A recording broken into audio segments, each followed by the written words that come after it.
ప్రభుత్వంలోకి వచ్చిన 100 రోజులు మా మంత్రులు ముఖ్యమంత్రి రోజు 18 గంటలు సెక్రటేరియట్ భవనంలో కూర్చొని అన్ని ప్రక్షాళనలు చేస్తే అప్పులు ప్రతి కుప్పలుగా తేలినాయి. ప్రతి శాఖల విద్యుత్ శాఖల అప్పులే, పౌర సరఫరాల అప్పులే, ఇరిగేషన్ల అప్పులే. ఈ అప్పులన్నీ చూసుకుంటూ కూడా మాకు ప్రజలకు ఇచ్చిన వాగ్దానాలను నెరవేర్చాలన్న పట్టుదలతో కొన్ని పథకాలను నెరవేర్చినాం. కోడున్న సమయంలో కూడా రేవంత్ రెడ్డి గారు ఆయన చెప్తే డిసెంబర్ నెలలోనే రుణమాఫీ చేస్తా అని చెప్పిరని. మరి మీరు ఏమైనా మిగిలిచ్చిపోతే కదా ప్రజలకు రుణమాఫీ చేయనికే. రుణమాఫీ చేయాలంటే ఎన్ని వేల కోట్లు కావాలో నీకు తెలుసు, మాకంటే ఎక్కువ. ఎందుకంటే ఎగ్గొట్టిపోయింది మీరు రైతులకు. చేయాల్సిన బాధ్యత మా మీద ఉంది. ముఖ్యమంత్రి గారు పార్లమెంట్ ఎన్నికల సమయంలో భువనగిరి యాదాద్రిలో లక్ష్మీనరసింహ సాక్షిగా ఆగస్టు 15వ తారీఖు రుణమాఫీ చేస్తా అని చెప్పి వచ్చిన తర్వాత కూడా ఇప్పుడు దాని మీద ఆల్రెడీ ఒక నిర్మాత్మకమైన నిర్ణయం తీసుకొని చేస్తుర్రు. కాంగ్రెస్ పార్టీ అనేది ఒక మహాసముద్రం. మీ లెక్క ఇంత చిన్న బాయిలో ఉన్న పార్టీ కాదు, ఇది సముద్రం. దీంట్లో ఎన్నో చెరువులు వచ్చి కలుస్తుంటాయి. అది ఇష్టం ఉన్నా ఇష్టం లేకున్నా వరదలు వచ్చినప్పుడు ఆటోమేటిక్గా వచ్చి చెరువులన్నీ సముద్రంలో కలుస్తుంటాయి. మేము ఆ పనికి ఉండదు. మేము అన్కండిషనల్గా జాయిన్ అయ్యేటోళ్ళను వాళ్ళను భయభ్రాంతుల గురించి తీసుకోవట్లే. ఈరోజు భయభ్రాంతులు పెట్టి ఇవాళ వాళ్లకు ఏదో ఇష్టమని తీసుకోవట్లేదు. ముఖ్యమంత్రి గారే ప్రెస్ మీట్లో చెప్పిండు, కొత్తగా జాయిన్ అయ్యే ఎమ్మెల్యేలకు ఎవరికి మంత్రి పదవులు రావని కూడా చెప్పిండు. అంటే మేము ఏది కూడా కండిషనల్గా ఇస్తలేము జాయినింగ్స్కి.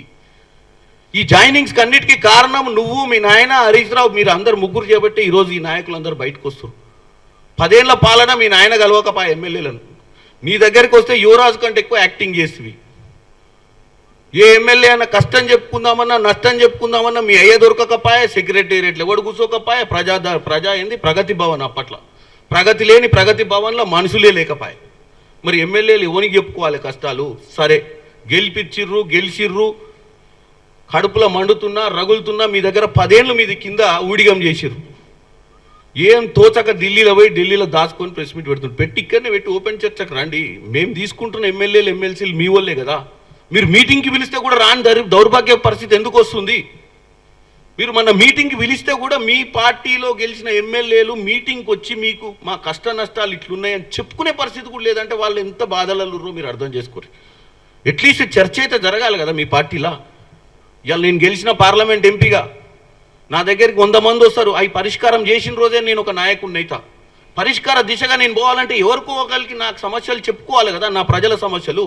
గత ప్రభుత్వంలో మీ ఎమ్మెల్యేలు వాళ్ళ ప్రజల సమస్యలు చెప్పుకోవడానికి కూడా ముఖ్యమంత్రి దొరకని పరిస్థితుల రాజకీయం చేసి ఈరోజు అంతా అయిపోయిన తర్వాత ఈ ఏడుపులు పడబొబ్బలు అవసరమా?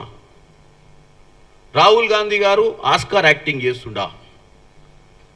రాహుల్ గాంధీ గారు రాహుల్ గాంధీ గారు ఈరోజు అపోజిషన్ పార్టీ లీడర్గా 232 మంది ఎంపీలకు ఈరోజు ఆయన బాధ్యత ఉంది ఆయన మీద. ఆయన మొన్ననే మీరు చూసిరు పార్లమెంట్లో బ్రహ్మాండంగా మాట్లాడారు.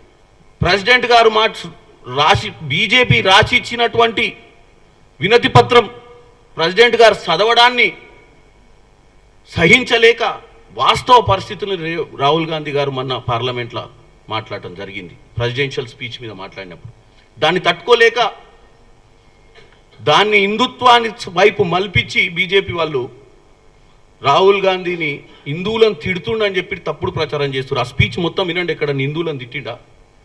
కేవలం శివుడైనా బుద్ధుడైనా అల్లా అయినా ఎవరైనా కానీ అహింసను కోరుకోరు అనే విషయాన్ని చెప్పబోయింది తప్ప, హింసను కోరుకోరు అని చెప్పబోయిందే తప్ప దాన్ని తప్పుడు విధంగా హౌస్లో ప్రొజెక్ట్ చేయడమే కాకుండా ఆయన స్పీచ్ మాట్లాడేటప్పుడు కూడా 20 సార్ల స్పీకర్ డిస్టర్బెన్స్ చేసి వేరే వాళ్ళకు మైక్రోఫోన్ ఇచ్చింది. అంతకుముందు ఉదయం అనురాగ్ ఠాకూర్ గారు మాట్లాడేటప్పుడైనా, ఆ సుష్మా స్వరాజ్ గారు కూతురు మాట్లాడేటప్పుడైనా, ఎవ్వరు మాట్లాడేటప్పుడైనా వేరే అపోజిషన్ పార్టీ లీడర్ లేదన్నా చెప్పుదామన్నా కానీ మైక్ ఆన్ చేయని పరిస్థితి. స్పీకర్ కూడా 543 మంది ఎంపీలకు ఒక్కడే స్పీకరు, అందరు ఎంపీలు ఆయనకు సమానమన్న ఆలోచనలో లేడు. ప్రధానమంత్రి కూడా భారతదేశంలో అన్ని రాష్ట్రాలకు ప్రధానమంత్రి అన్న విషయమే మర్చిపోయింది 10 ఏళ్ల నుంచి.